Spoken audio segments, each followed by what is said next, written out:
group in case that anyone wants to, connect with us. You can connect with us with, well, we need to change that from Twitter to X and Slack, LinkedIn, email. We have events. We have definitely event pages. Everything is being recorded, so we have a lot of content that you can find on Tableau, a site, or YouTube for user groups, and you can look for the Florida user group or the Orlando user group, and you will find most of our content. We meet every month. So every month, we have been doing that. Every month we meet, and we have content for you. So I'm going to start. So welcome to the Florida Tableau User Group November. We're 2 months, well, month and a half, to end this wonderful year. We have Aaron Simmons also. He just joined. Um, so we have Lee, good friends of us here in the Tableau User Group. Super excited to have him here. Tons of experience. I mean, amazing experience. Wonderful speaker. And here we have your leadership team. Aaron Simmons just joined us, and my name is Jamil Medina. He worked for Ariat. I work for Sick Data, and this is our LinkedIn, Twitter account. Connect with us. That's what we're here for. If you have any questions about Tableau, anything that we need, if we don't know, we're gonna call people like Lee to help us with things like this, right? Lee's gonna help us. We have friends like him everywhere in the world that we can find some answers and help you out and get you to the right direction. So never don't forget to reach out to us, and that's what we're here for in Orlando. um we also promise, we like a lot of networking, connections. I mean, if you want to connect, you're looking for a job, want to look for promotion opportunities, we know a lot of people here in Orlando, Florida, that use Tableau, that do analytics data. We're being, like I said, monthly meetings every month, last 3 years straight. Every single month we have a great speaker like Lee for you. So just let us know, and we will be here for you to help you out. If you also want to be a speaker, let us know. We're always looking for individuals. We're always looking for, if you want something to share, something that you have done in Tableau, anything that great, anything that you want to share. Honestly, we're here for you. We would love to listen. Anything that you want to say and share with us here in the user group. We're gonna have a swap giveaway later on, and this is going to be probably at the end or after the meeting. Tableau provide us some great giveaways for you, but you have to stay all the way until the end so we can get your name. um Now, next month, December 6th, we have Andy Kribel. We always have great speakers. A lot of people know Andy. So he's in UK, and we're gonna have Andy for you in the month of December 6th, early in the month, so you can go to do your holidays, do everything you need to do. And that's what we did it on the first week. We're probably gonna be out here too. So early in December, no, don't miss that one. We want to close the year, in a good note with Andy, and he's gonna have amazing topics and amazing content. Now, let's talk about our today's speaker, Lee. He founded the Decision Biz in 2012, and he helps, tremendously amount of people and companies around the world. And he's a Tableau partner and Tableau Foundation contributor.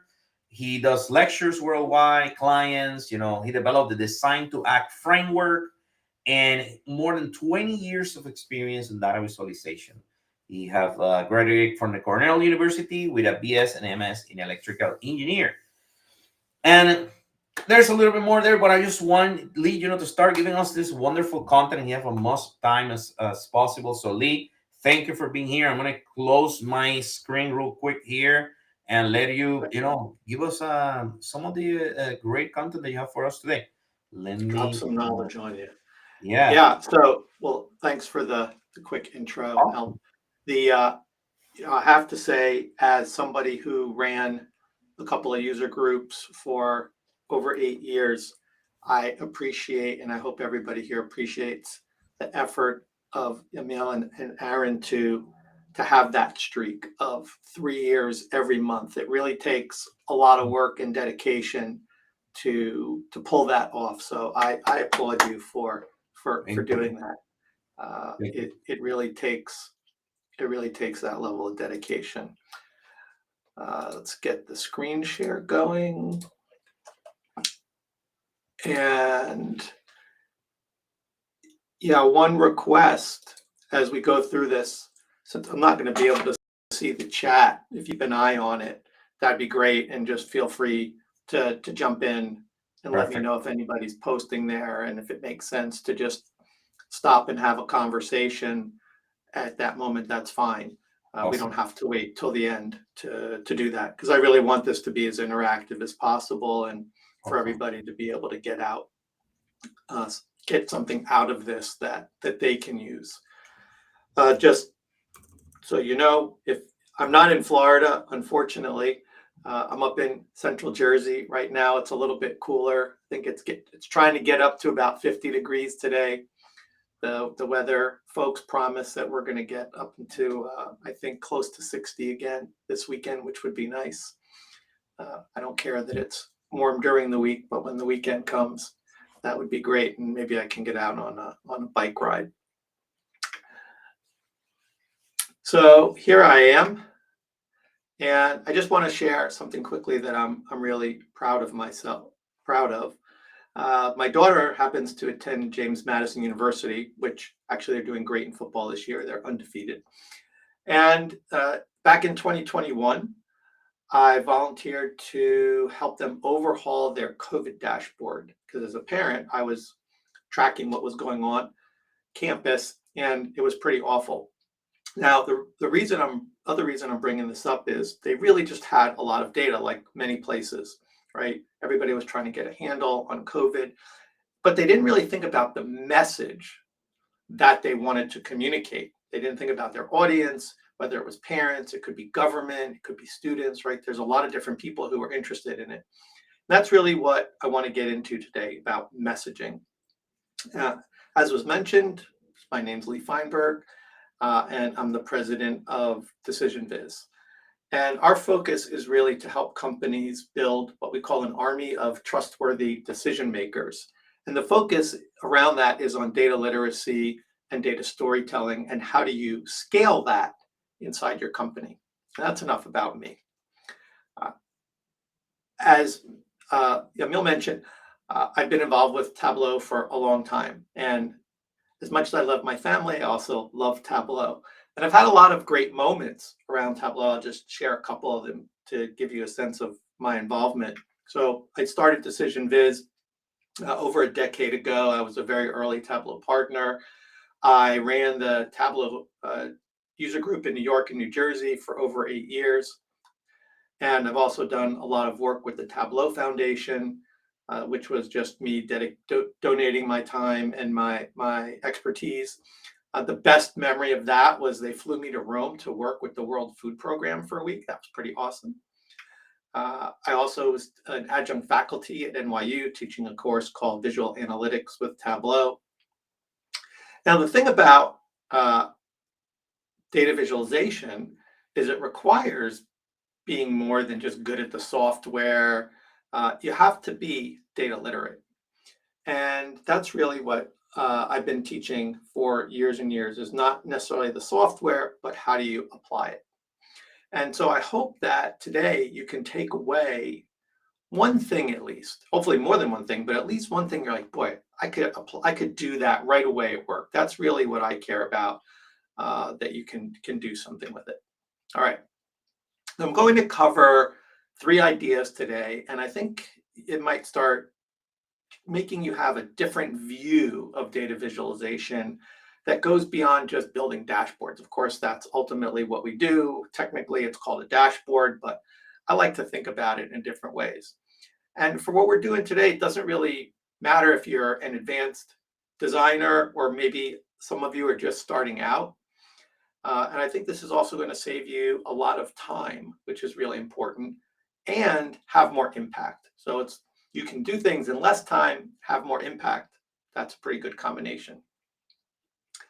And I really think this is going to, I'll go as far to say, upend the way you think about data visualization. And I know that could sound a little bit dramatic, but I've been doing this for a long time and I really see the change happen over time, and my clients are able to apply these ideas.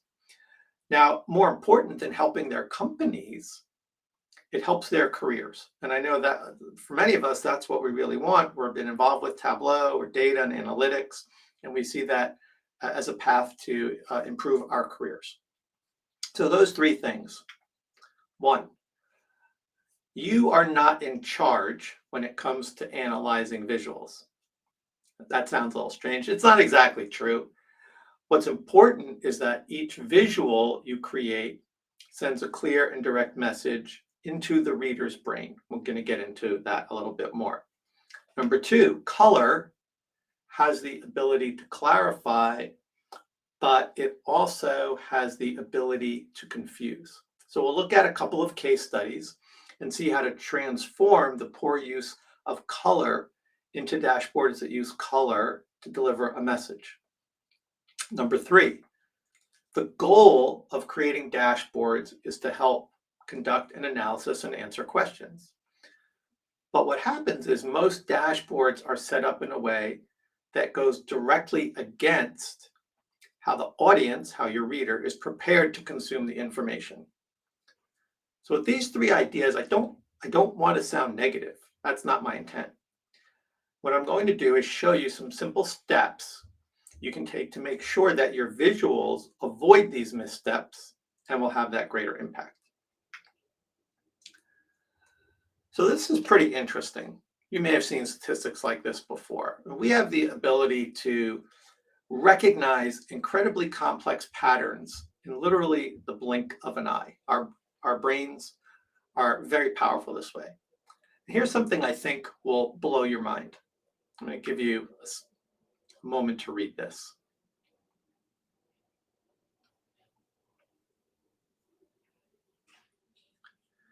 So what does this mean?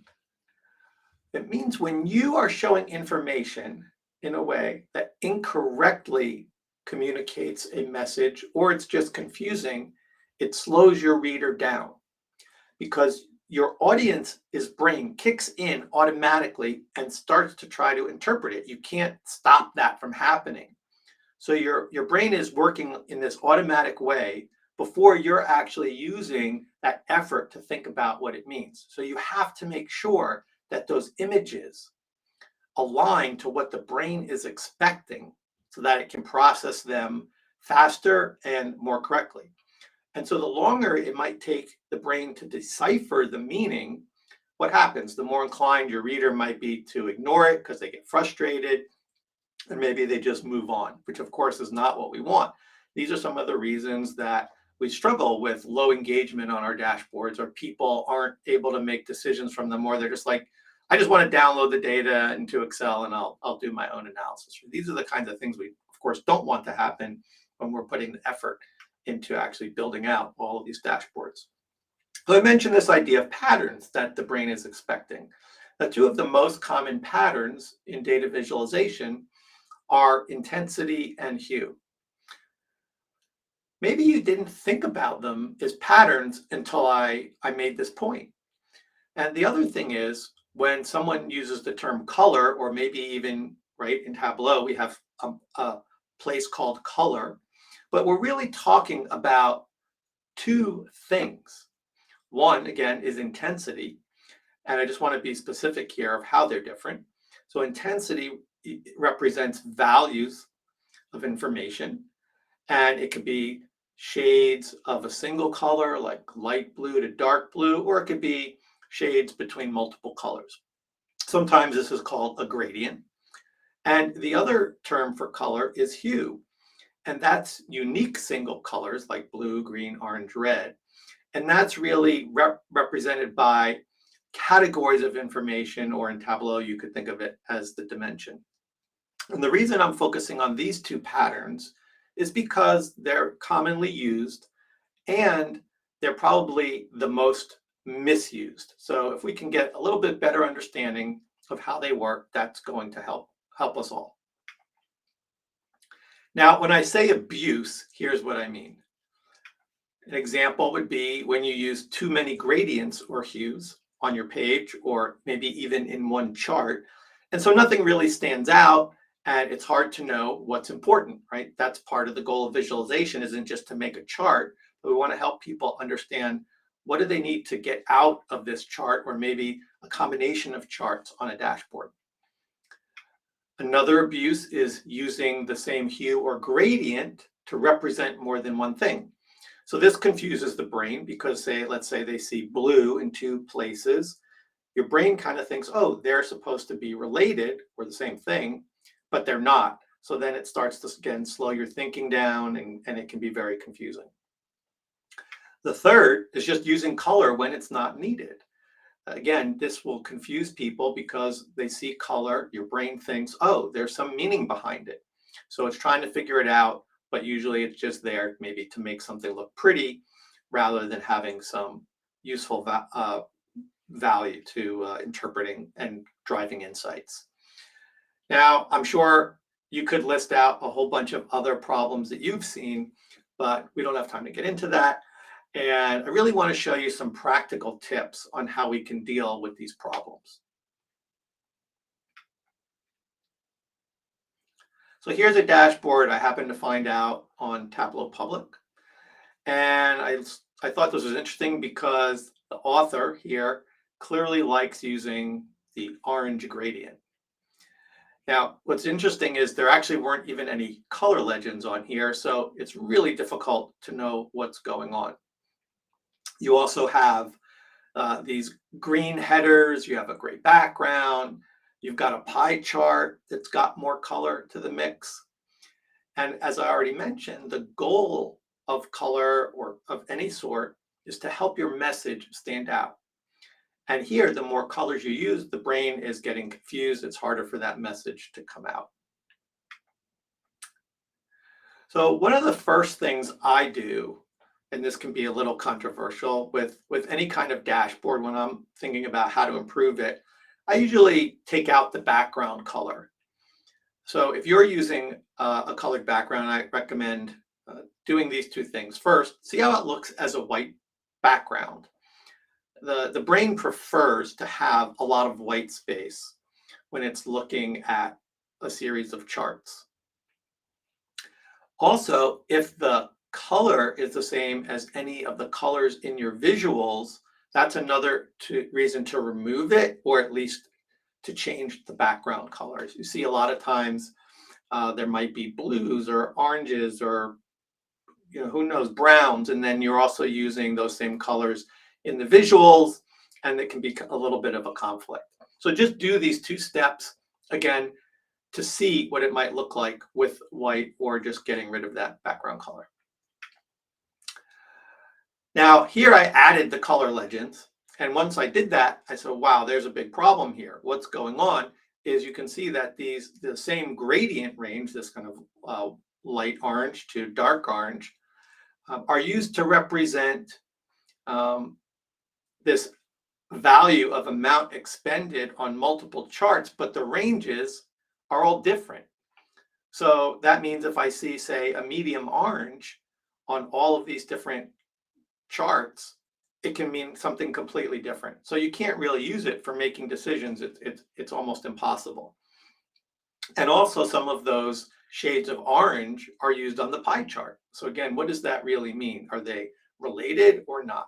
Right? We want to get rid of these kinds of confusing problems. Again, because the brain is automatically trying to make these connections. So let's tackle this pie chart first and see what we might do as options. Now, for those of you who know me, you know I'm not a fan of pie charts. I'm kind of being nice the way I say that. So let's figure out how we can get rid of these conflicting oranges and also the greens, because those greens are in the headers. So again, we don't want to have similar colors and across our pages. So what if we were to just show the size of these slices in different ways? Or actually, first, let me back up. So first thing we want to do is remove the color. So if we remove the color and just leave the pie, this doesn't really make sense anymore, right? Because the colors were there to help us understand the segmenting of the slices. So what we need to do now is actually show those slices in a different way. So what we can do is take each slice of the pie and turn it into a bar. And that's going to be a big improvement. Now, earlier I mentioned this notion of data literacy. And these kinds of things are going to help make our readers more data literate. So in the same way that you have too much color, it can be distracting. You also have it when too much data can be distracting and overwhelm your decision makers. So you can see here where before it had the complete number. And you have to say, is that really necessary to show all that information to help us understand what's going on? So again, we want to find ways to reduce that. So here, we could just have it down to say 1 decimal, and that might be enough to make the point about what's going on with this data. And this happens a lot in software. It happens even in Tableau a lot of times where the default might be to show the complete value. And oftentimes people just don't take the time to think what would be most appropriate, and they just leave it, when in fact it's pretty easy to make something that's much simpler and is going to really be more meaningful to the reader. Now, I want to divert for a second because I also see in many cases that a part of the dashboard, maybe the most important part of the dashboard that doesn't get a lot of love, is the title. When you think about the title of the dashboard, it's there to set the reader's expectations, right? It's just like a headline when you're reading a newspaper, LinkedIn, something on TikTok, YouTube, whatever, right? It gives you an idea of what you're supposed to see. Unfortunately, what mostly you might see is a logo. That's very common. And then a vague description. So if I was to see city spending, that can have very different meanings depending who the person is that's reading it, right? And this is kind of a generalized dashboard. We could have people who live in the city reading it. You might have government people reading it, right? And they see city spending. It might paint a different picture in their mind of what it's going to be. So I find that having a specific and detailed title really helps tune the reader into the message that you wanted to communicate. So here, I don't really know what it is, so I kind of have to make some assumptions. But when I look across the whole dashboard, one thing I see that everything is about spending for a particular year. So maybe we can also find a way to make that part of the title, because we can see that everything is down to that particular value. So keep these ideas in mind. We're going to see how to transform this. Now, one other thing that I'm sure we all appreciate is that space is very precious on a dashboard. So I'm always looking for ways to be more efficient and effective. So here, if we could just organize this big block a little better, maybe condense this information into a clearer heading, that would be valuable. So let's take a look at what that could look like. So here I just made it into something very specific, right? Total spending in the year. And you can see I did this little trick. Maybe some of you have done this before. I just put the actual filter in the title. So it takes the place of the word and focuses the reader's attention on the fact that they can actually change it right here. Now, the other thing that you may have heard, or maybe you practice this, is that people will start reading a dashboard typically from the left, or maybe they read it from the top down. So if they were to do that, this would be the first chart that they see. And so this is a good place to decide to use the gradient, because if this is the first chart, using the gradient here will help them on their kind of through their analytic journey on the rest of the dashboard. Will help them stay focus their attention as well. And we want to make sure that the important information stands out as they begin that analysis. Now, one thing you may notice is that this is sorted alphabetically. Again, that's a default in Tableau, right, when you start. And what happens here is once you apply the gradient, now you see I have to start scrolling up and down to see the range of values.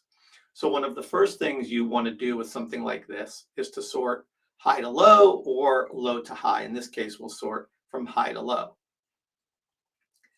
And here's something cool that happened when we condensed that title. I told you about having to really want to use your space in the most appropriate way. You see, we freed up that whole block above this chart. So now we can actually make it bigger, and we can remove the scrolling. So here's what that new visual might look like. So we just did a few things, and this is a huge improvement.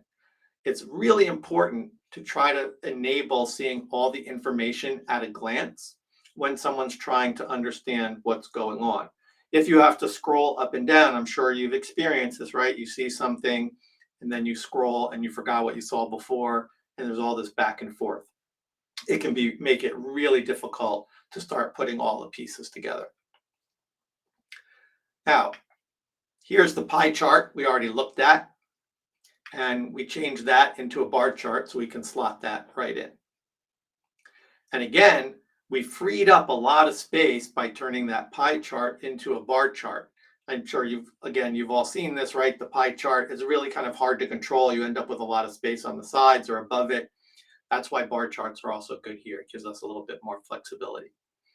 For this chart, my assumption here was that the author wanted to show a trend because it had time involved here.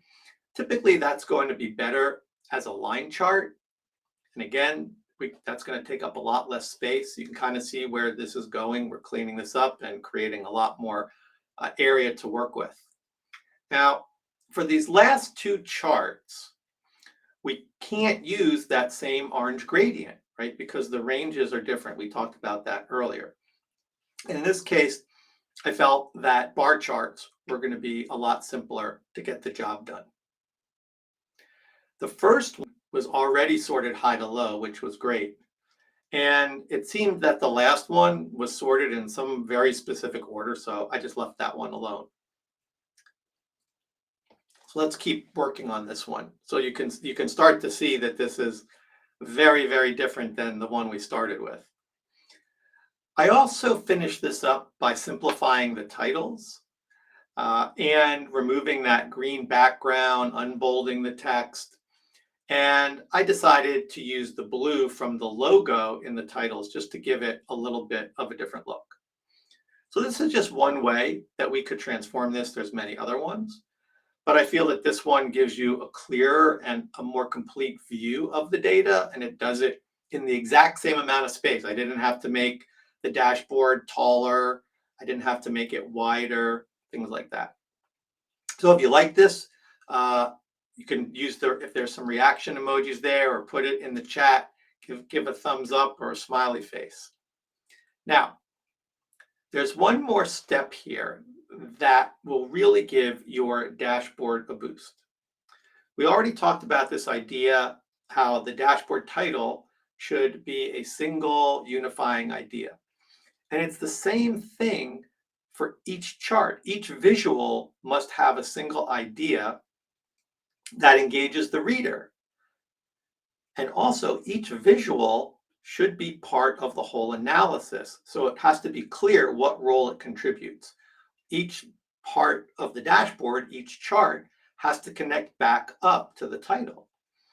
And I mentioned early on that dashboard authors typically operate in a way that contradicts this idea that how each visual plays a role. Because the goal of a dashboard is to answer questions. You hear that all the time. Yet, authors typically present information as a statement. So that's what I mean about the contradictory way of working. The goal is to answer questions, but we put everything in the form of a statement. So let's see what that means in action. So here, for total spending and money spent, let's replace the title with a question. What is the breakdown of spending in the fiscal year? So right when I did that, did you feel more engaged? Doesn't it feel a bit like your analytic thinking kicked in? That's the purpose of using questions. There's a thing about your brain that when it hears a question, it wants to answer that question. So this is a kind of tricky technique to engage the reader without them knowing specifically that they're being drawn in. They see that question like, oh, I want to answer it. So that's how this is a way to build more engagement with your audience. Let's fix the title on this gradient. So it says money spent by department. So let's replace that with a simple question. How much did each department spend? Again, this idea of questions, they create curiosity and it makes your reader more interested to examine the data. Let's just do one more for practice here. So the trend line says money spent by month. So here we can say, what is the monthly spending trend? It's specific and it's connected to what the reader is thinking. So I definitely encourage you to give this a try with some of your dashboards and see with your audience how they feel about it. Now, to help you with this a little bit more, I have an ebook. So you could scan the QR code here. And we can send it around later too, where it just gives you some more ideas like we talked about to figure out how do you take a statement that's a title and turn it into the form of a question.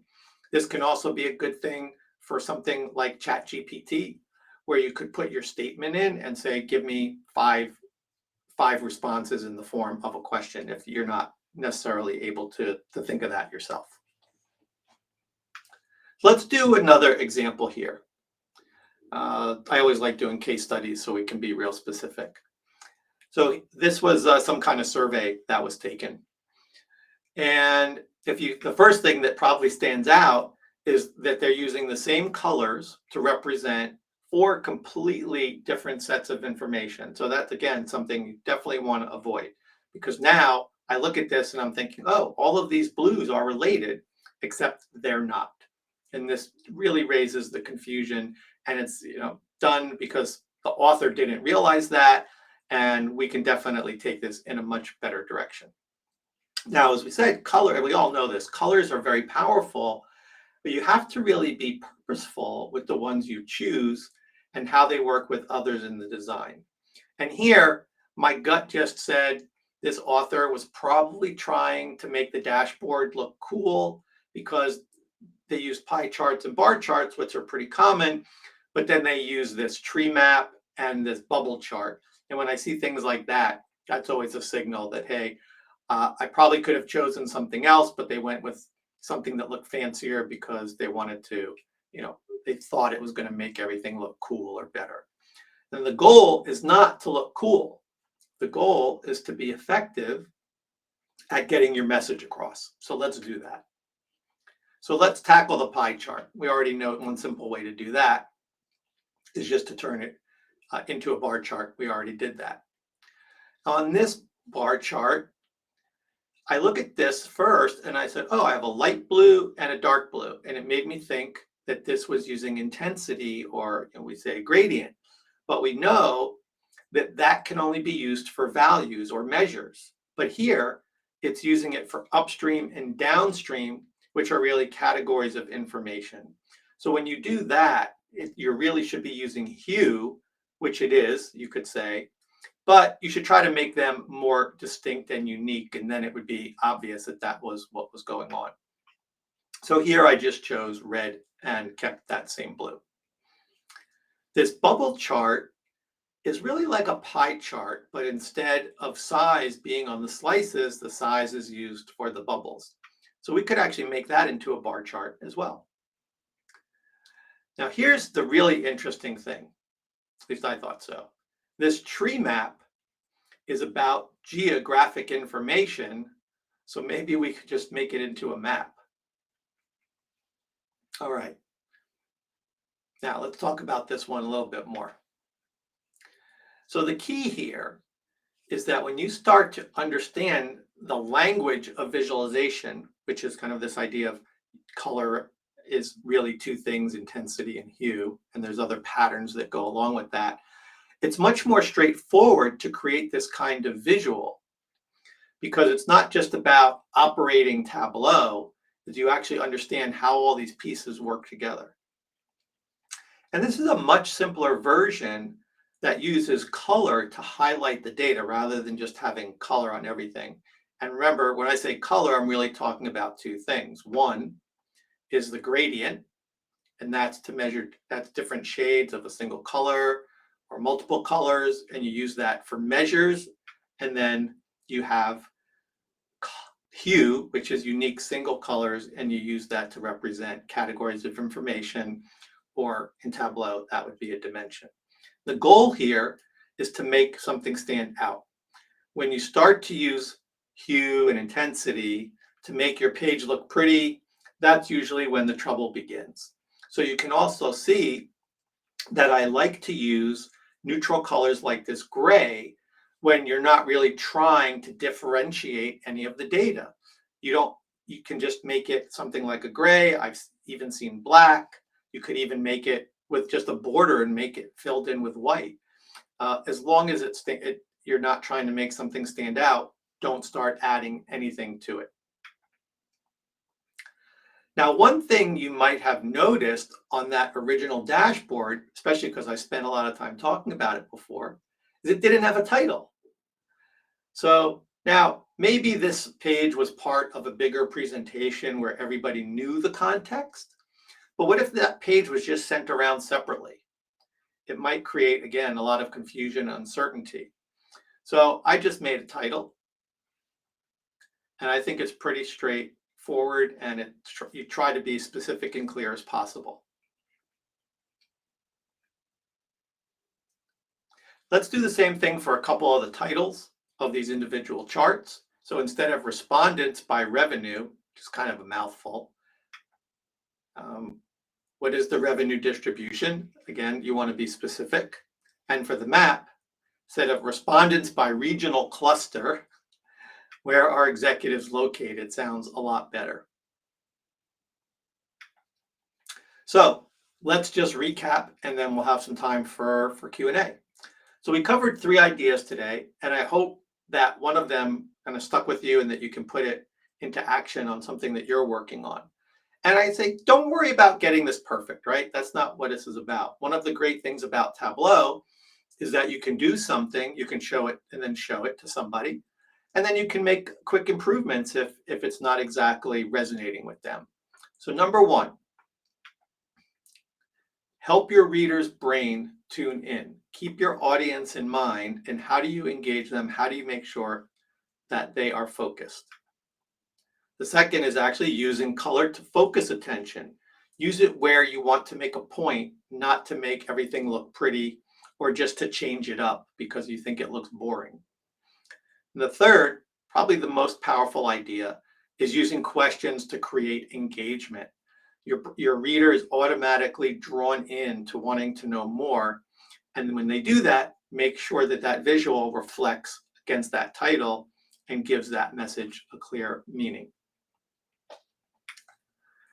Just a couple other ways besides my LinkedIn that's in the chat that you can get a hold of me. If you happen to have access to the Pluralsight content at your company, I have a talk out there called Data Strategy Equals Business Strategy. You can find me on YouTube, and absolutely, I have to change my Twitter to an X as well. You feel free to shoot me an email, lee@decisionviz.com. Happy to start up a chat about any of the topics that we covered today. All right, so let me pop out of here and see if we've got anything to talk about in the chat. There was, yes, that was awesome. I love, I usually, I do the same thing, and I try to add questions as much as possible. That always, for me, always help in any dashboard, honestly. We have a Love to hear question. We have a question from Mercy Martinez. She have a really good question, actually, because I was thinking about the same question. She said, how will you address using the same colors when your organization wants us to abide by the style guide or the branding colors of the organization? I hear that a lot. All right, Yes, so me too. yeah, so this can be Well, let me tell you a story first, and then I'll address this. So, one of my clients, when I started working with them, and they showed me their current state, everything was red. Let's say they had a page full of charts. All the charts just used red. Whether it was good, the values were positive or negative result. Mhm. You know, why are you using red? Well, that's the main color in our logo, Mhm. right?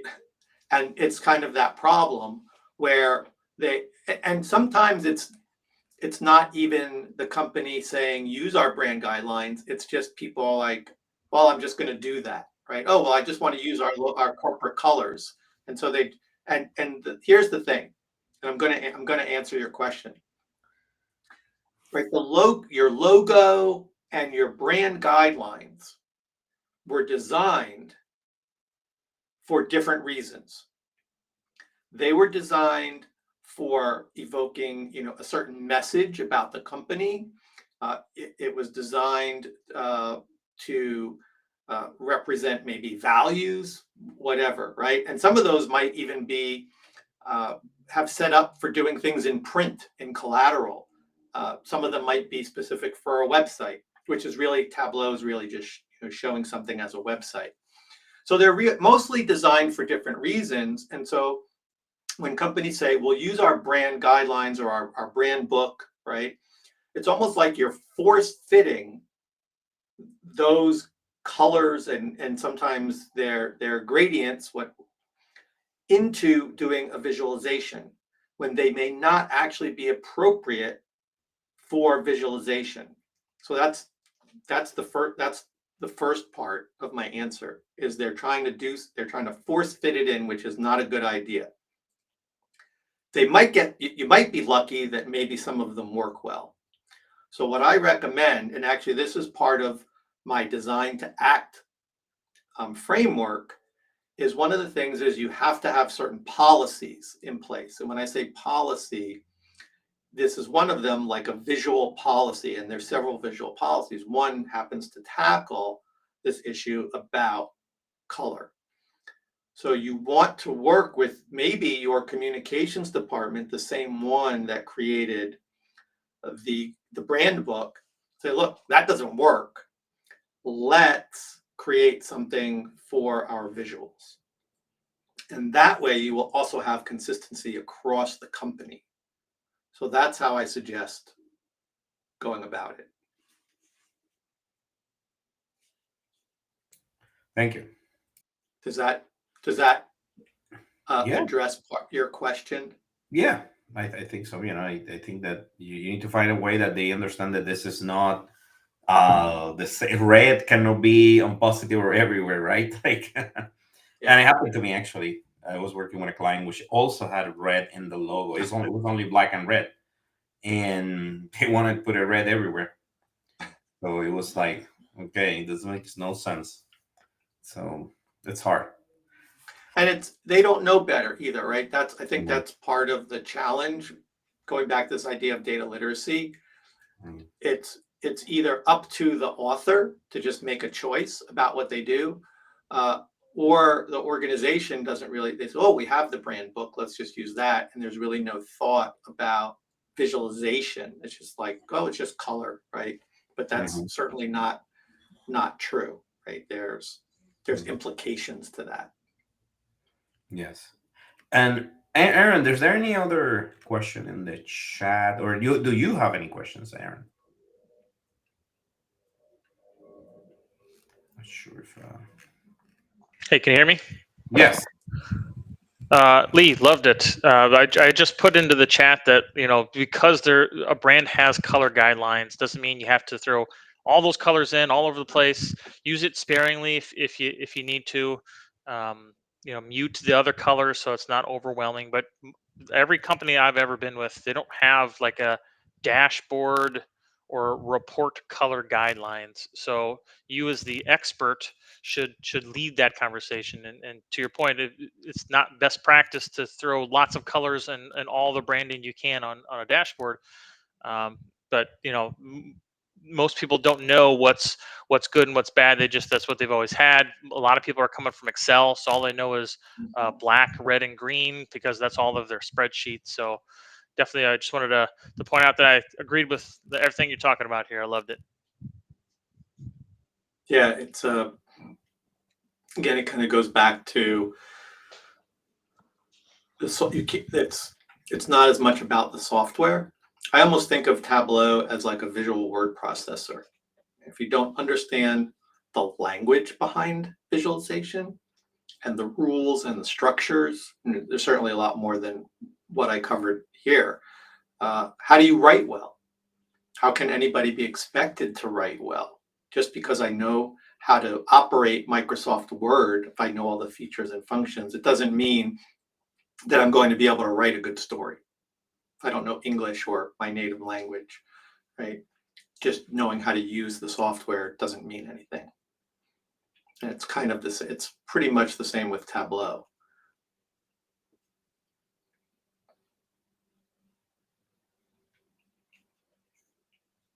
Does anybody have any questions they want to ask? Put it on the chat. Oh, I have one from Juan. Oh, Juan, thank you. How nice to see you here. He's in Orlando too. That's great. How you approach or what is the best way to help the organization that don't like graphs on their reports? They think visualizations are a waste of space on a dashboard, and they still want to see this spreadsheet view. Yeah, that's a tough one. We only have about 5 minutes left. Yeah, it's a challenge. I hear this one all the time. It's definitely a transition for people. Uh, when I hear something like that, one of the first things I will ask is a question like, I will say something like, yeah, I could see how having all the data is something you're used to, and maybe switching from that to seeing charts is different. So how is it that seeing all the numbers helps you make decisions better than if I show it to you this way as whatever the chart is? So I don't presuppose, or I don't try to force my idea that sure, I think the visual's better, but what I think doesn't matter, right? It's what that person thinks. And I want to understand why they feel that way. Because there might be something that I don't know about. Uh, a lot of times I hear things like, um, well, maybe they don't trust the data. Maybe there was a problem. Mhm. And so they're like, well, if I can see all the data there, then I'll know, where in a chart I don't really know what's underneath it. So I just prefer it that way. Or you might find that they just want to take it and download it, like we talked about. They just want the data because they're extracting it and putting it into Excel and doing their own analysis, whatever that is. So I'd like to find that out. So asking that kind of question to me is the way. Sometimes it's, well, that's what my boss wants. Okay, well, how does your boss use it, right? So there's all of these things. The goal is to uncover the reason, and not, to me, that's what I found successful, and not fight it or try to convince them, because it's really hard to convince people of things like that because they're so used to seeing it as a spreadsheet and from Excel, right? Because we're making that move typically. So that's the way I would approach it. One way that I do it is everything that Lee said is absolutely amazing. I mean, that's what you want to start. How I do, what I add to it is, and it takes a lot of time and effort. I'm not gonna lie to you. This is something that is like baby steps, takes a lot of effort. For example, they are like in Lee knows this highlight tables. They're similar to spreadsheets, but a little bit better, right? So I start with that. I try to give them something similar, but not exactly the same. And then you start getting, let's say that you have 10 people looking at that dashboard, and you at least try to find the two or three that may actually like charts. I usually do that. I try to look at them and say, okay, I have 10 people here. Maybe if I find one or two that like charts, that will like to change, because there's something, somebody always in a group wants to do it Mhm. differently, wants to change, right? And you get those two people, they're going to be your champions. And then you try to teach them data visualization and data literacy and all that stuff. The ones that want to listen. And then what is going to happen one day, this happened to me when I was at Universal with Aaron, is some of those people, they're going to read your dashboard. And of course, the other ones are going to still be in Excel or in spreadsheets. But this only two are going to actually use the actual dashboard with the charts. And they're going to get answers and they're going to get stuff faster than the other ones. And they're going to say, how do you know? How do you know that? Or how do Mhm. you found that? Oh, because I'm using the dashboard. I'm using the charts. And then it's just going to be them. You're not going to be able to force them, but they're going to see, wow, I understand now. There is some value in what Jamil or Lee or Aaron or you are creating in those charts, but it's not going to be something in the next month. It may take a year for them to start looking at what is the advantage or the value of using a chart. Mhm. So it's just slow, but it's gonna get there. It get you there. Yeah. Yeah, I like that. You find a champion, or Mhm, a lot of times, if the mhm, the the best situation like that is to find somebody who's more of an executive, because once an executive likes it, then everybody who works in that organization, they want to know what their boss or their boss's boss knows as well, right? They can't be behind the curve. So that's a good way to pull people through if you can do it. But a lot of times that's pretty rare. Any other question? Anybody else have any questions? Um, Yeah, there's one in there, email. Mm-hmm. oh, what is? Do you have it, Aaron? Mm, let me Yeah, see. it's just if you have a lot of visuals on the page, titling each one with a question might be too much to fit on a screen. So, what's the balance between just having a short, simple title along with a bunch of those questions that you've got? That's just so. It's a good question. It's so difficult to say because you're without knowing, right? It probably changes for every combination. I would say that I'm always leaning towards consistency, and I would always put a question. Certainly, if you're talking about a really long question because you're trying to reword it and it's something where everything is 10 words long, that's a lot to read, and it also takes up a lot of space. But I definitely strive to put everything in the form of a question. Usually it doesn't have to be more than, say, 5 or 6 words, I would find. And again, because you're going for clarity, when you get to that generic title and it doesn't connect directly to the visual, you're not really helping people move through an analysis. That's the other thing too, right? It's someone's trying to put all the pieces of the page together. And so you're trying to help them move through that by saying, okay, now we answered this question, this question, this question. So it's almost like a flow. And then just having a statement kind of breaks that up and it kind of throws them back out, kind of into this, well, what is it really supposed to do? So, Yeah, Lee, I had um, another idea that I've used elsewhere where I have a lot of text that I want to basically explain to people what they're looking at. And what I do is I create a sheet and I put the text in that sheet of what I'm trying to explain. If you have a question that people don't understand, what does that mean? I would float that next to that header, so when they hovered on it, they could see more context without it all being displayed all at the same time. mhm.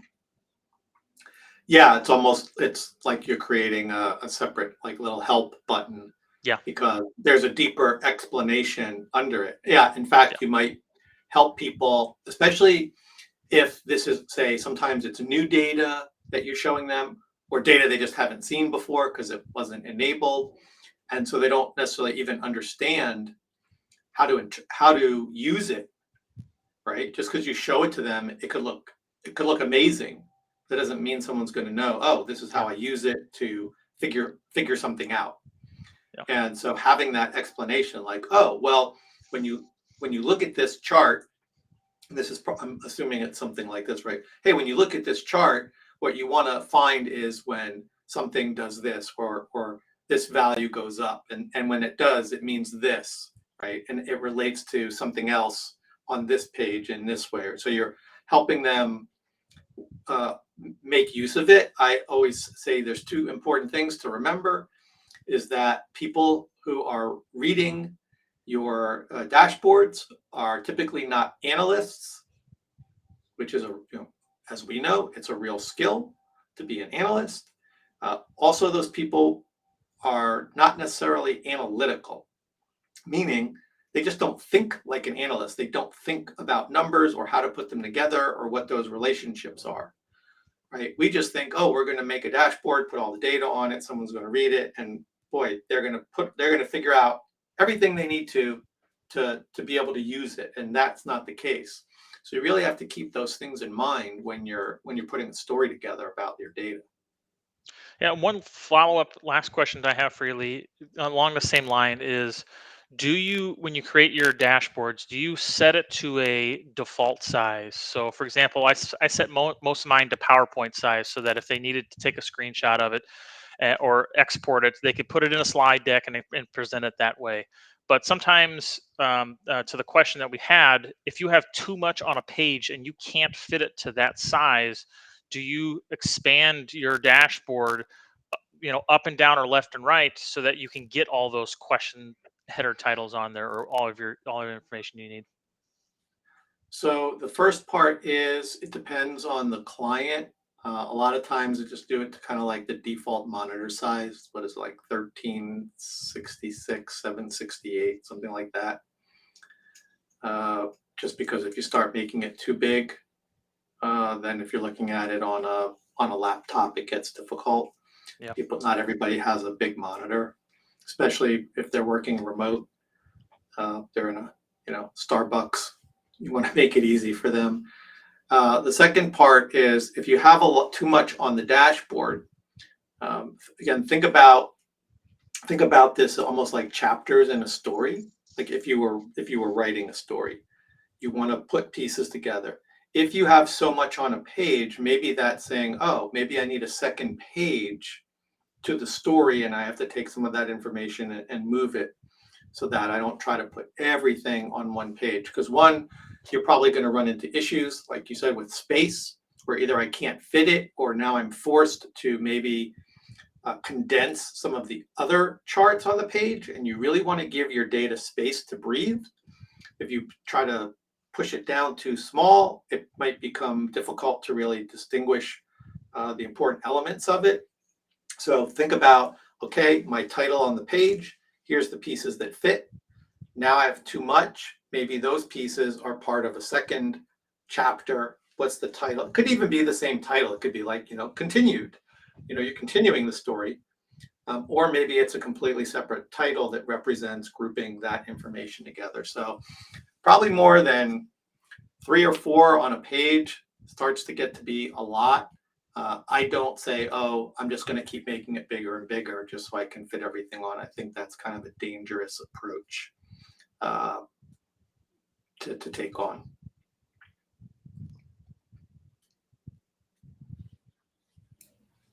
Any more questions? One of the things that I wanted to say that I do, and I wanted to ask Lee what he thinks about this. So years ago, I thought about, the same thing that you do, when you add in questions. So I thought of that when I creating a wireframe, actually. So going back down to the wireframe, adding questions actually helps me a lot. Like if I start doing a wireframe and then I put questions in a blank box, and then I don't have a chart yet, but I am just going through the wireframe, and I put that question on each box, then it helps me actually figure out what is that I need to answer, right? Like what type of chart could answer this question? And then I started that way. And then I said, for where do I get the questions? And this was easier than what I thought. And most people miss this.